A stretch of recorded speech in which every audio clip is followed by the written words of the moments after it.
चला मुलांनो, आज आपण समानार्थी शब्द शिकूया.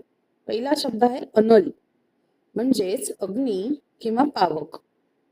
दुसरा शब्द आहे अभिनेता, म्हणजेच नट.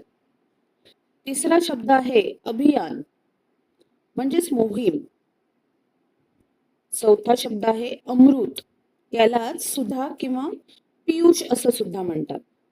पाचवा शब्द आहे अर्जुन, म्हणजेच पार्थ किंवा धनंजय.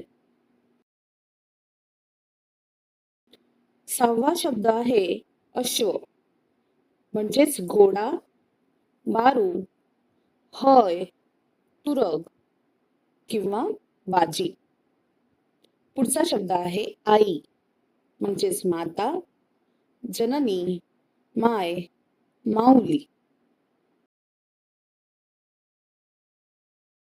शेवटचा शब्द आहे अरण्य, म्हणजेच रान, जंगल, कानन आणि वन.